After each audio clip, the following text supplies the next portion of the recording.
This is Roger from KoRn Memorabilia. Today we're interviewing Richard Morrill. He was the singer of L.A.P.D. Um, I know we started talking years ago on Facebook. We've gone back and forth. Ah, nice. Well, so tell me about that. What is that? Man, L.A.P.D. baby, this was I knew there was no way that we were gonna do a reunion tour, you know, so I wanted to have another chance at recording an album. So I did L.A.P.D. 2.0 and got some guys together and recorded here in Denver and did amazing songs. You can actually find some on uh on the YouTube. It turned out really good. Hey, Nice. before we get too far in the interview, I in January I got diagnosed with throat cancer Yep. and been through chemo and radiation, so my voice sounds a little weird. Are you doing I okay? can't help it. Are you doing okay So I don't think I'll ever get my singing voice back. I don't. Yeah, I'm in remission. I'm in remission now, That's good. and it's a tough place to be. You know, mentally knowing that you know uh, I'll never get to I'll never get to sing again. Yeah. And I know some people are like, oh, thank God, but um, regardless if they liked my voice or not, um, it's I still like to sing. Yeah, I can I like imagine. to yeah I Still like to here. talk. That's key. So that's a good thing. Yeah, I can kind of relate. I had a stroke 2 years ago at 40 years old. Uh, dang, yeah, lost the left side of my body. Couldn't walk, couldn't move. Went through extensive therapy. So, I wasn't a singer, but I can relate to having something life changing happen to you and having yeah, to deal with getting through it. So, we're still here. That's a good thing. yeah, yeah. Did you feel like Billy Squire? I was, Did you be like, stroke man? so Like I'd like to start this off. Most interviewers like to ask questions all the time, break up the conversation. I think what I'd like to do here is let you just kind of take me through your musical journey, how you started getting into music to L.A.P.D. I know Ragtyme was before L.A.P.D. Just, get into the whole thing and I'll ask questions in between if they come up.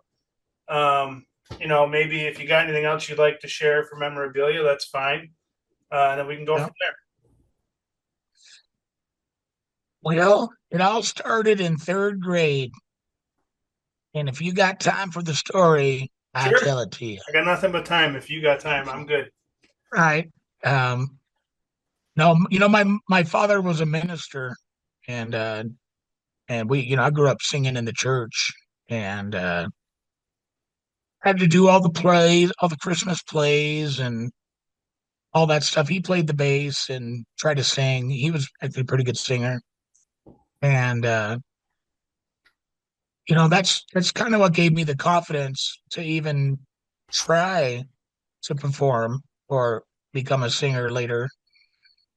And I was walking through a field in Bakersfield, and one of my buddies, Tom Self, um, he liked the way I looked. I looked like Motley Crue, you know, and for Bakersfield, looked like Motley Crue. You're probably going to get your ass kicked, and because it's a cowboy country, Yeah.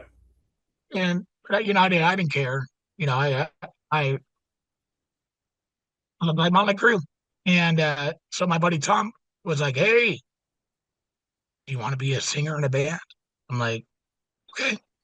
And man, we started playing, and that's when we started a band called the Toy Boys, which was for ragtime. But that's that's Tom right there. I don't know if Yep. you can see that too well, but Yep. and there's Brian. There's me. And then we thought it'd be funny to get a girl to act like she was right, Yep. but they always backed on me because it looked like a dude because that big old feet. They were using fisheye lens, so her little feet looked like big old dude feet. That's a She funny never story lived to it go with down. that. Never lived it down, but you could see um, Reggie and John Charles. Yep. And John Charles, was the drummer in that band.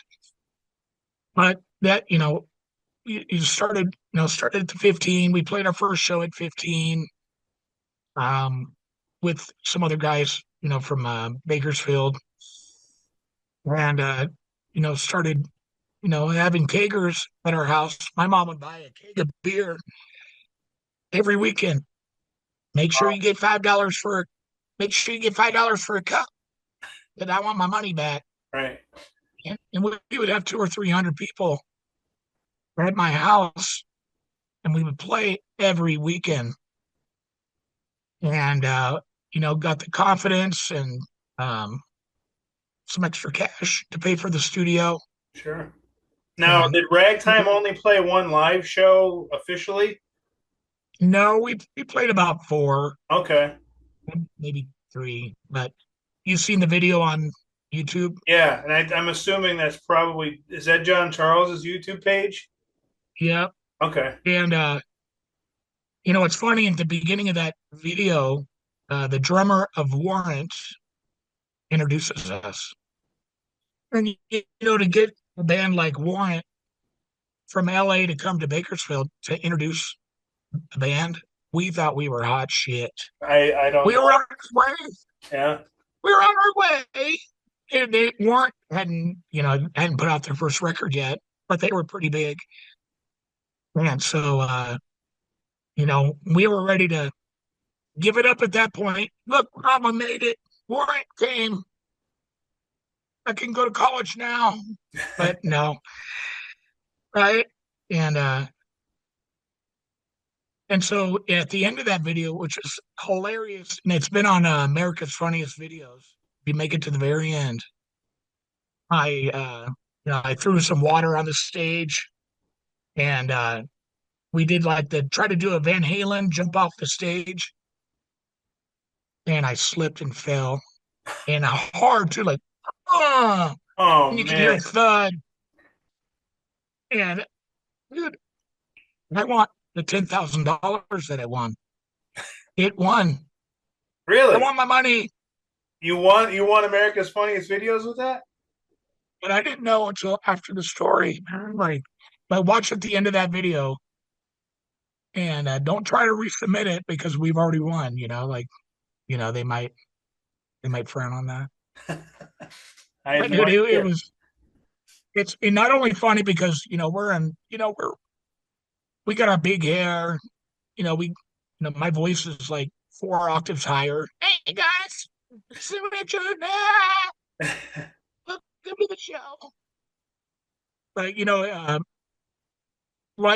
that we turned into we were always into metal and punk and even though we liked Motley Crue and Poison and all those guys, like that's where the chicks were. Yeah. The chicks, and we were horny, 16-year-olds. So you know, I mean the chicks that we got, look like dudes, but it's okay, you know. But yeah, look at this. It's like Ragtime live, like 10 kegs, a 10 keg party. My kids, I got three boys, man. They never even been to a cake party, It's a different and time. I feel bad for these kids. Yeah. Yeah, they never been in a fist fight, and they never had a cake party. What's the world coming to, bud? I You know. know? Having fun, enjoying life. Yeah. Well, that is an awesome story, and thanks for getting into that. And I know you got a huge history. I mean, so after Ragtime, how did L.A.P.D start? What got you guys the record deal with Triple X? I mean, how did that all Yeah. come to fruition? So we were still living in Bakersfield. We were seniors in high school, and at Ragtime, Reggie kicked me out of the band, and I was terrible. Like I was more interested in the photo shoot than band practice. Yeah, I was more interested in the girls than I was the music. And he set me straight. And so I practiced every day for a year and got better. And over that time, we got really into me and Reggie got really into Faith No More. Even though he kicked me out of the band, we were still friends. yeah, It's just business.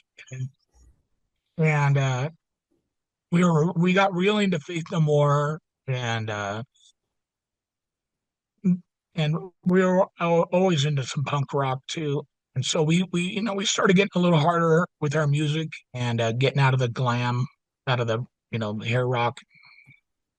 And so while we were living in Bakersfield, we got James and Schaefer and David Silvera had already, me him and I went to high school together, and so he was already playing drums with us, and so between Reggie and James and David and me, we wrote our first, the L.A.P.D. EP, living in Bakersfield. And I don't even know how to do that. There we go. oh, that's fine. L.A.P.D. And then you can see how Yeah, young we were. And David was 15, Reggie was 19, I was 18, and James was 18. And so we graduated high school, and I said, "Hey, dudes, I'm moving to LA." And my mom said that you can live with us. And we took and Reggie came almost almost right away. And James came, and it took some convincing because we were young. And they're like, "I live at home. I can't survive in the big city." right. But I'm like, "My mom will pay the rent." And so we lived in Burbank, and David Silvera's mom gave my mom um, custody of David. Wow. And, and so, because he was 15 when he moved to LA, he left the house at 15, and so my mom was his legal guardian, and he lived with us till he was about 19, and so we all got to LA, and within 3 months of David moving, man, we were blowing up, and people hadn't seen the young, youthful energy that we had, and a lot of people didn't know. We've already been together 3 or 4 years playing in another band, so we had a lot of history, a lot of magic, and that kind of magic's hard to replicate. If you don't know each other well, Right, and it's not it's more than just strength and weaknesses. It's love and compassion. And so we had a lot of we were brothers. right. We were brothers. And so we got Brian to move, or had whatever, to move to LA. He lived with us too. And so my mom and Brian was our roadie. And it's kind of funny to have a picture right there, him like standing on the side stage while we played. So there's Brian. Oh my God. Yeah. And I don't think there's anybody's ever Jimmy. seen this photo. No. Crazy. And so, he was our roadie and our brother. And you know, we, and Brian is the greatest guitar player and actually a really good singer too. Yeah. And but he was shyer. He didn't want to sing, Yeah. but man he could play the guitar. I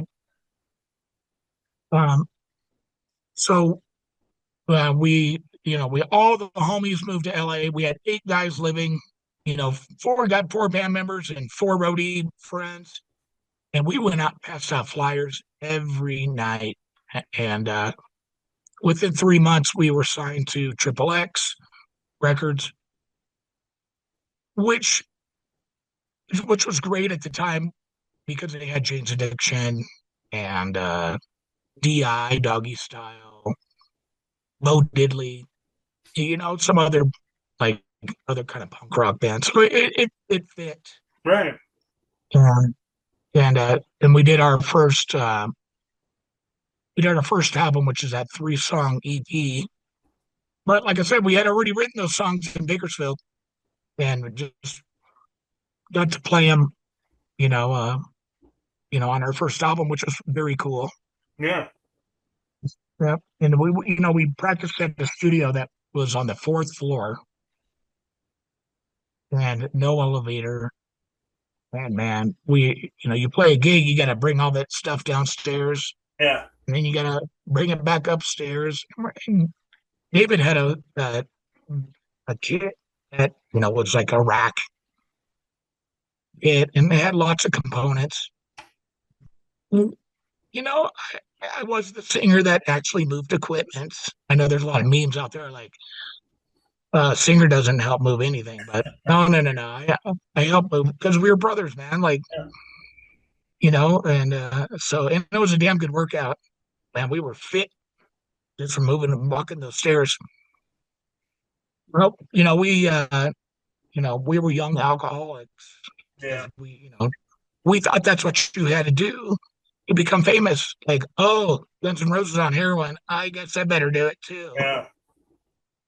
Like, oh, Chili Peppers on heroin. Shit, we better do it too, but we never did. Yeah. But when you're young and you don't have a frontal lobe, you gotta you're, you're like, "Ooh, what can we do to make it? I know. Let's do drugs. Yeah. That will get us popular. It doesn't. Yeah. It's the opposite. And so with all the drinking and the fun, we would stay at the studio for 8 hours, 7 days a week.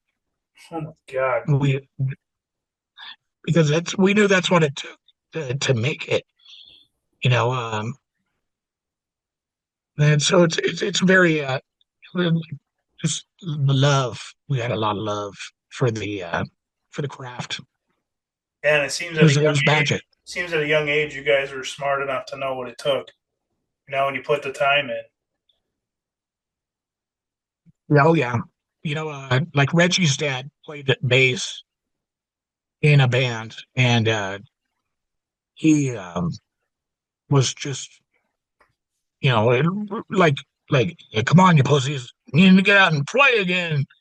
What do you know? You're never going to make any money if we don't get out and practice." And so he was good for us. And my mom was, a stage mom for sure. Like, you better get to practice. Do you need a keg? Get a keg.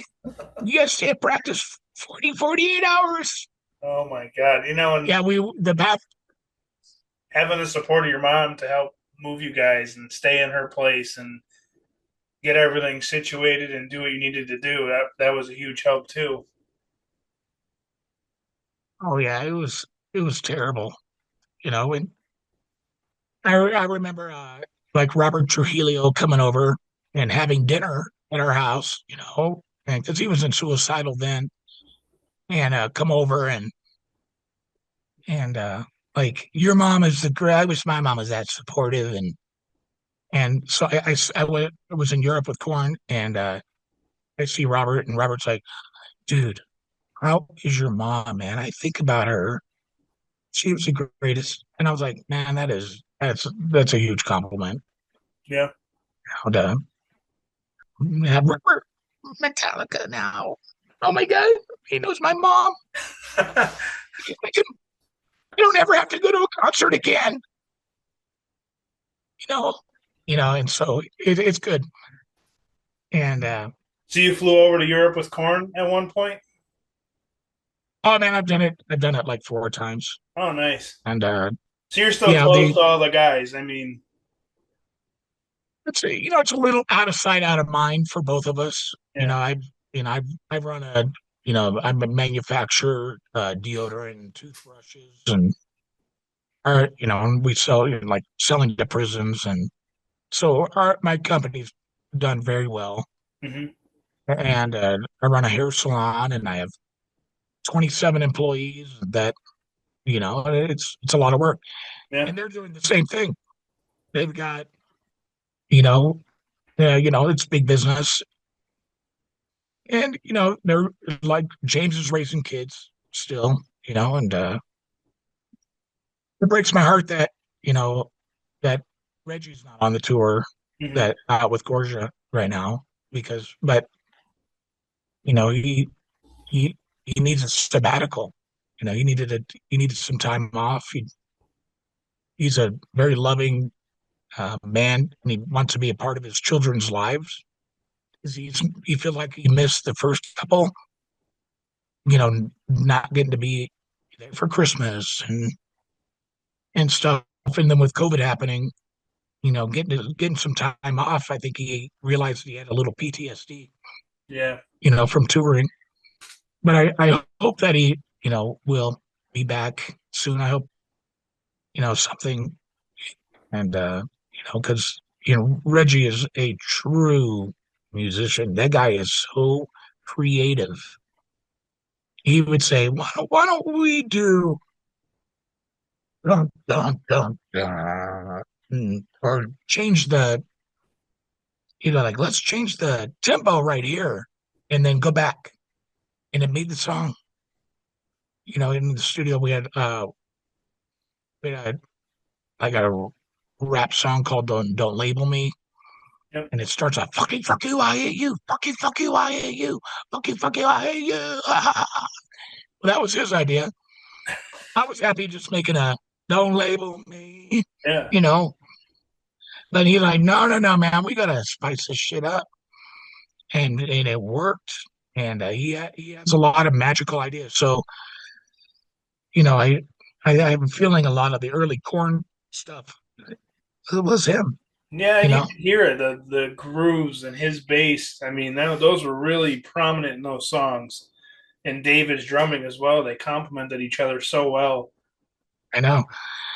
When you grow up together, like I said, man, David was 14 years old when we started playing with him, and by the time that I left the band, they had been playing together 7 years, and then by the time David's had left the band or got kicked out or whatever happened, I don't really care to know Yeah, because it's none of my business. I fire people, and I don't want to tell them why I fired them, or right. it's none of my business. Right? Yeah. So I do talk to them. I've gone on Ozzy tour, Metallica, Slipknot tour, and I had all these amazing videos that only I could have gotten, or somebody like me. It was the right time. And one of my employees accidentally erased my hard drive. Oh, man. And we're talking like when Paul was in and coming off stage with Slipknot, like a couple months before he died, and giving me a what up, and Reggie and um, Robert Trujillo like doing a jam session for Chi, when he died, for a Yeah. charity for him. Yep. And yeah, I don't think I ever posted that video. So there's a lot of magical stuff, but it's up here for now. Yeah, of course. Good memories, right? Yeah. And anytime that they come to town, they love on my children. Ed played a big part in my son becoming a minister. If my son or Ed even realizes it, when you're surrounded by people with the spirit of the Lord, you tend to feel that magic. want to Sure. be a part of it. And Yeah. so my middle son's a minister Wow. now, and so which is kind of cool. He got to go out and proselytize with Bryant at shows and stuff. So it was good. My youngest son got to go and bang his head on stage with the Corn kids. You know, his first concert was Corn and Avenged Sevenfold. Yep. You know, and it's good. You know, it's to them it's their it's like a uncle. Yeah, of course. You know, I do have to remind them that hey, that's those are dad's friends. So when they come to town, you can't roll large. I'm lucky to roll. Yeah. And so it's funny, but yeah, there's a picture of Reggie with his first set of dreads. And here's a young David Silvera Oh playing yeah. on his kit. He would set up, and man, they gave you 45 minutes to play. Well, that's including setup. So you try to set up real quick. David would be like, dong, dong, dong, dong, dong, dong, dong, dong, dong, dong, dong, dong. Okay, good. And he'd retune every drum head. And then he have to move his bass pedal. Just it'd take him 30 minutes to set up when we only get to play 4 songs. But they were damn good 4 songs Yeah. because he got a little OCD Well, I guess and he's a perfectionist, which right? That's is what happens. oh yeah, dude. And hey, I mean, the story of the three little pigs, you know what that story's about? It's about taking your time. And man, that kid took his time. He took that story seriously. And so man, but we were left out to slaughter and now only getting to play 3 songs, and we're like, we had record people here, and oh well. So Well, we I rocked remember it. hearing some stories back, and it may have been on some documentaries or something I've seen where you guys were like really wild back then, like tearing apart dressing rooms and stuff. I mean, were those all rumors? Does that really happen? But no, it was real. And it wasn't no act. It wasn't like we did that at our studio. We would get really drunk, and if you put 2 guys together, the IQ drops 50%. You put you put 8 guys together, Yeah, there is no IQ. right.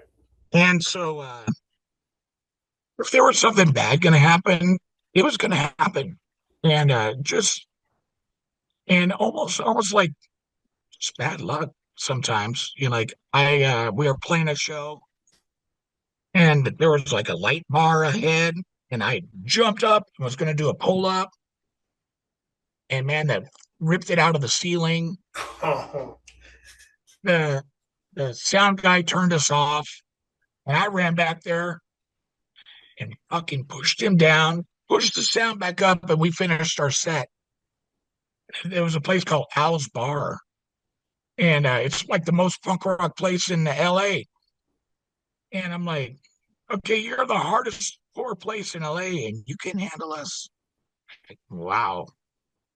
And then we took we had a car that was spray painted L.A.P.D. I don't think I have a picture of it somewhere. It's probably there's an L.A.P.D. documentary that's been made.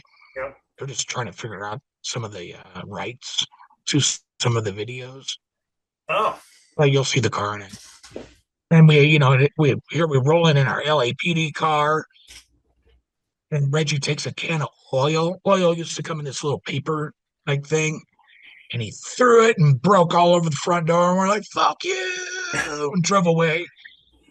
Our label was pissed. We didn't get to go to Europe. It cost us going to Europe because we fucked shit up at a punk rock bar. I'm like, man, it was weird. And our manager at the time, we were playing the whiskey, and the guy was, he wasn't gonna give us our 30 minutes because David took 45 setting up, and our manager went over and punched the guy in the face, and they got in a fight. Well, we ended up playing. I got wow. that. I got that. Yeah, I have that on video, and that's never been seen. before, and it's amazing, dude. There's magic there, dude. We're So is the but documentary going to touch on all this stuff that's coming out? Are you involved with it? I did an interview, a couple of interviews for it. I gave a bunch of stuff to him, and it was oh, what's the guy's name? It's one of KoRn's video guys that put it together. One of their great video. I can't think of his name right now. And Is so yeah, Sebastian by chance? which Is Sebastian by chance? that's it. Yeah, And the guy's good. Yeah, yeah, he's good. yeah. I've worked with him, giving him some things, and we've been in touch over the years. If I get something he's looking to get, I'll give it to him to use. So Oh yeah, good guy. yeah. So we were there's a video on. Have you seen the video on YouTube of us at the country club? The live video, yeah. Yeah, where the video guys step on our cords and break my microphone. We break a cordless microphone. Um, Well, they figured out a way, and then the other mic went out, and here we are headlining the country club, and the country club headlining the country club is big news, man. That was that's like it's pretty good, and hold like 4,500. So here we had a packed house, and all this is happening. And we're the headliner. People start to leave and get like, oh man, what's up with these guys? And so I see me losing the crowd, and I'm like, I've got to take a shit. And I pull my pants down and drop my cordless microphone between my legs. Well, it looked like I took a shit on stage because you see a dookie coming out. yeah. It was my microphone. And so I hopefully won't be known as the guy that took a shit on stage because that was fake. But and I couldn't pull my pants back up. I'm like fucking rocking out with my balls out, and it was fucking. We were like shit. What's the name of that? Like Spinal Tap. We were Spinal Tap. I felt like the movie was made about us sometimes. Oh my god, that's hilarious. So, what happened to lead to the end of L.A.P.D.? So we get in the Alice bar. Our label isn't going to put us on tour because we're a liability, and we thought that's what rock and roll was about. Was you know put on a show all day long, every day. We woke up and put on a show because that's just who we were, and they wouldn't put us on tour, and we had one more album left in our contract, and I was like, let's just finish, let's just give them another album and be done with these guys. And they're like, nope, we're gonna sue to get off the record label. And I'm like, man, you just don't sue to get off a record label. You made a contract, we made an agreement, we got one album left. Let's just do it. And and that was pretty much why um you know that broke up the band. I wanted to record and they didn't, and I was like, well, you're stifling my career. And about the same time that was happening, I met my wife, and she was she was like, man, you're kind of a loser. I'm like, well, what do you mean? She's like, you guys drink a whole lot. You're dangerous to be around. And I'm like, yeah. And so we played a show in Bakersfield, and one of the opening bands, the singer tried to put a cigarette out in my eye. A group of skinheads said they were going to kill me. So here I've got all these people wanting to kick my ass in my hometown because, well, we must have been doing really good Yeah. for them to try to cut us down a notch. And got in a fight with a guy. I had the upper hand, and they broke the fight up. And one of the skinheads just came over to me and was like, "We're fucking kill you now." And I fled. I had to leave the club. I left the man hanging, everybody. And I was like, I thought about it and like, man, is this going to be my life? Like, I don't think I want to do this anymore. Like, Right. this sucks. And what did I get myself in? There's a line from the Tropic Thunder. It's very famous. You never go full retard. Yep. Well, I went full retard, Yep. and when I was 16, I wanted to die at 27 because I'm like, well, I'm going to die at 27. I was that arrogant to think I was good enough to die at 27, and about 22, 21, 22, I realized that's a terrible idea. I don't want to die at 22 or 27. And I saw my wife as my savior and got me out of a shitty place I put myself in. And we've been married 31 years. And she'd still say I've gone full retard because I'm still one of the craziest dudes that most people have met. And because of that, I don't drink Yep. anymore because I'm uh you know so that's what led to it, contract dispute, and it was really hard on me, because I had lost my best friends. Yeah. I had lost my business, and I gained an awesome wife and all that stuff, but you know uh I felt like I really let them down, and I joined the army because I didn't want any way to go back into the band. So I had planned it like, all right, quit the band, but before that, join the army, and so I ended up joining the Army National Guard in California, and so I get back, and now they got John Davis, like a year after I left out of the band. Now they got John, and they're doing KoRn, and it's awesome. Well, the guys from Sex Art call me, which was John's other band, Ryan from Orgy, and Dave DeRue from Edema, and they're in that band, and they they call me like, "Hey, John took our singer. We want to take theirs." And I'm like, "Well, I'm not playing in a band anymore. Fuck you guys. Like, I'm done." But I miss that camaraderie of hanging with the homies and Ryan Shuck, man, he's a good salesman. I don't know if you know who Ryan is, I know who he is. Yeah. the guitar player.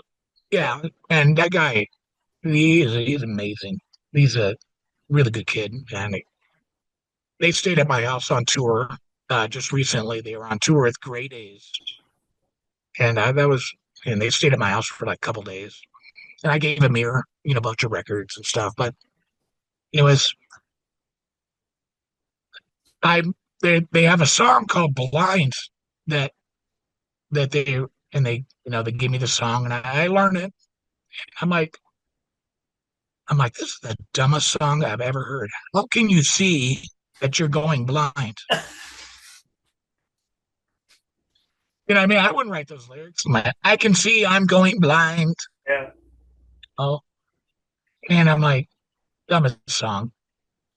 And holy shit, what's KoRn's first hit song? Fucking blind. Yeah. And that just shows you that I don't belong in the music business. So so How so do you pick a that winner? song, Sex Art was trying to get you to sing. In the meantime, KoRn's using it to do their record. Yes. And so, I didn't realize that Ryan and Dennis Shin wrote the song. Yeah. I didn't, I knew they said they wrote it, and they had a big falling out because of that. They ended up suing KoRn Yeah. early on. They settled out of court or something, but I don't really know the much of the details other than Ryan and Dennis were the writers of the song. And I never asked John his side of the story because it doesn't matter. No, It's none of my business. no.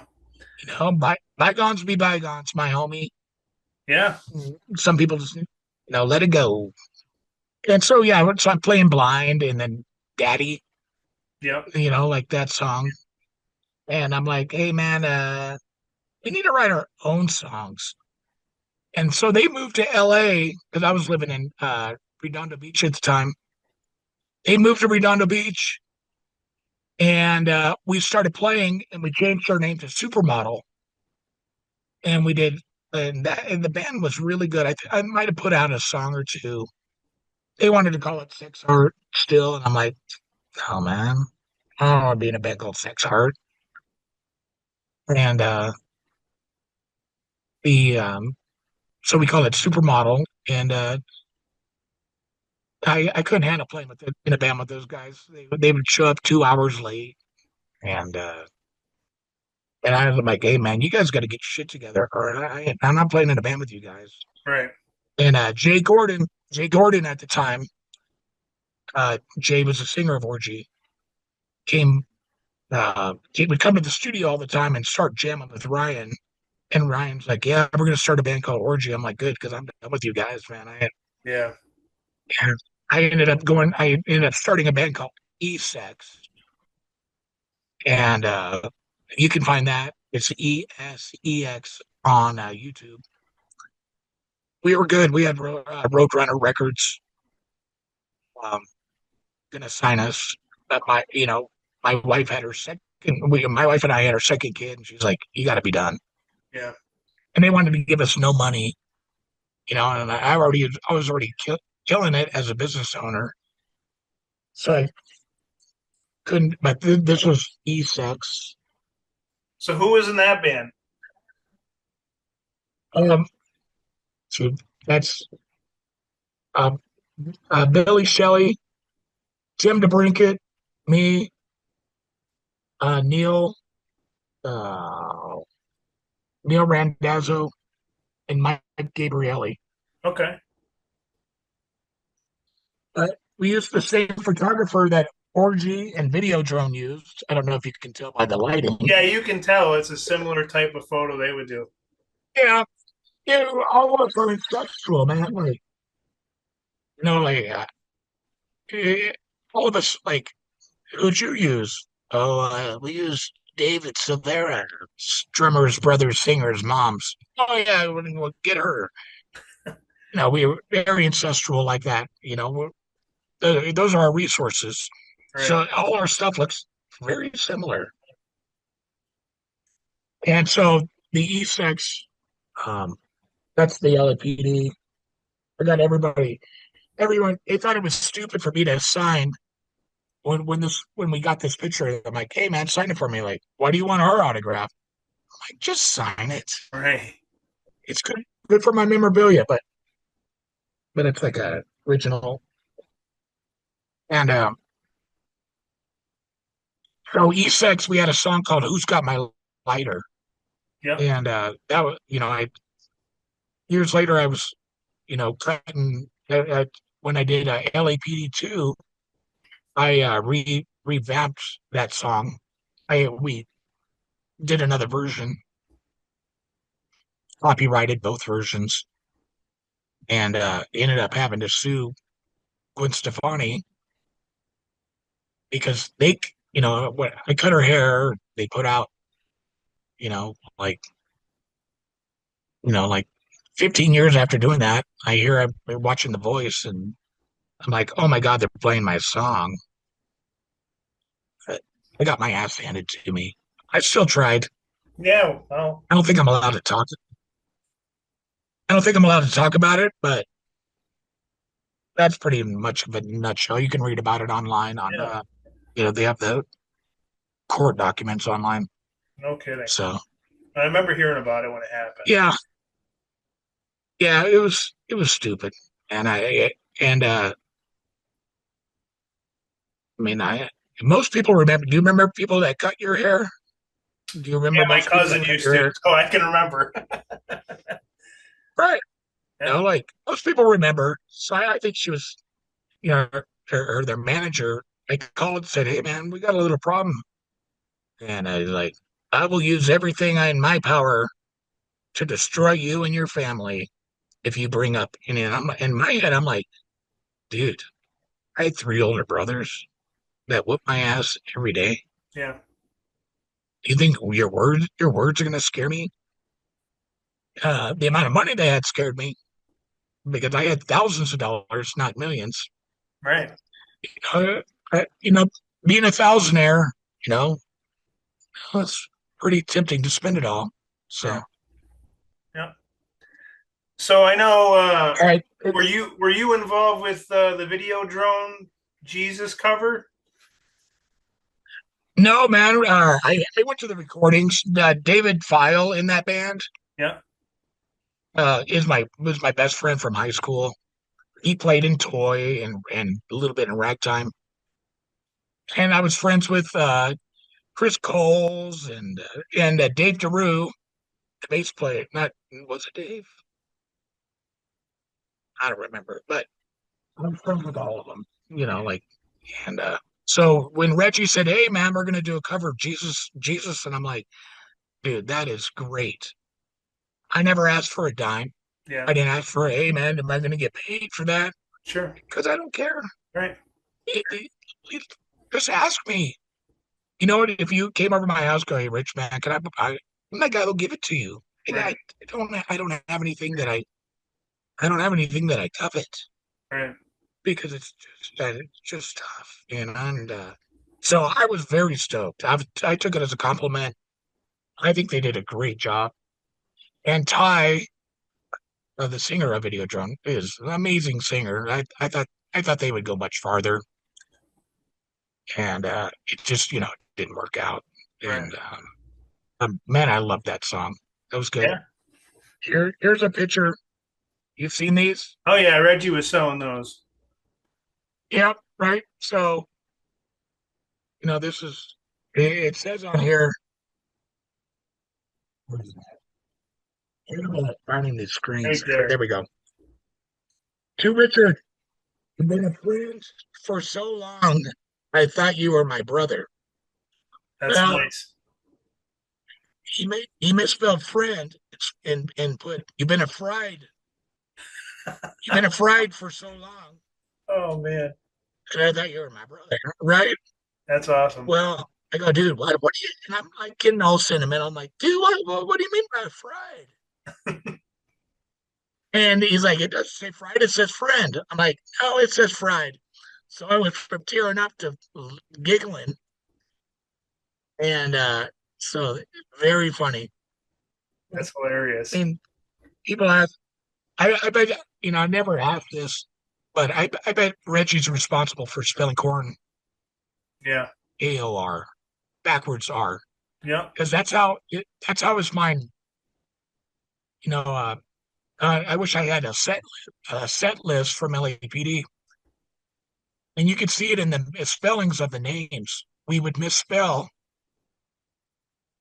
all the names in the set list. You wouldn't even know what song we were playing because the set list were inside jokes about each song, and they were misspelled. He thought it was hilarious, and you could be famous and not know how to spell. Yeah. That was kind of his thing, and so you know, I imagine he's probably responsible for that, the backwards R thing. But yeah, he would think it's funny like that. So him putting fried on there was like, yes, That's awesome. made me like made me like it better. Of course. I, Yeah, and is there it's good. I think we covered. I mean, unless there's more to your story, I mean, I think we covered a good amount of it. I mean, there's anything Oh, else you want to add, or anything else oh you'd like yeah, to show? we got like I got little flyers like from the coconut teaser. Reggie would make these flyers too. But we played with Primus, Wow. and they actually I got kind of tight with them. I always wondered if some of these cats remember me, Yeah. you know. And Les was a good dude, and very funny. But yeah,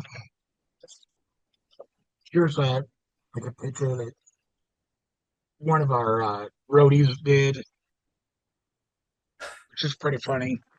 But here's something that you probably didn't know, or and you can look into. Growing up in Bakersfield, there was a band called Forced Entry, and they moved to L.A. like 3 or 4 years before we did. And Bakersfield's only an hour and a half away from LA. So we would go there every weekend to hand out flyers and see shows. But Ryan played in Fourth Century as a like there was a guy named J.R. Goldman that Yeah, was Fourth Century's guitar player. And J.R. takes credit, for giving Brian lessons and he was a great guitar player. And so I don't know what happened with JR during that time, but Brian stepped in and played in Forest Entry. And so we went to this I concert had no idea. and yeah, but yeah, you can see like where's it at? Right there. Oh, right there. Yep. No kidding. Brian Welch. Yep. Never seen Forest that. Entry. Wow. Yep. Yeah, the singer just passed away. His name was Kendall Hall. And you know, probably the he was so talented. But Bakersfield had a lot of cocaine. We're not too far from Mexico either, so we have a lot of Mexican mafia, and so you get on the devil's dandruff and lose your mind. Yep. And Wow. so, and here's a little sticker. I don't know if I showed you that one yet, but I it's had like one of a those. Same one. I had Monkey and Fieldy sign it for me years ago. oh, that's cool. Yeah, I've only got like two left. Oh, And it's cool that you had the peace of mind to keep this stuff because most people just throw it out. yeah, you know what? It was my mom. It was my mom. She saved it all. She scrapbooked all this stuff, and she would help me like this flyer. Yeah. She was like, oh my, and you could see that they had put out that movie on Showtime, Yeah. and it was about his journey and leaving Yeah. his and but it's in the opening credits, and I'm like, of all pictures to use, you got to use the one with the dudes. That's great. It's so funny. Of all the pictures, thanks, Brian. You're a real friend. That's awesome. I really appreciate you taking the time to do this. Yeah, I was stoked. Jazz is great, great, great for my ego. Yeah, no, and I'd like everybody wants to hear stories of Yeah. history and stuff, and you're a key part of that. So thank you for doing this. Oh yeah. Thank you, Roger, and good luck and God bless you. You too, and we'll be in touch. Thanks, bud. All right, see you, brother. Okay. Thanks, Have a good Rob. one. Ciao.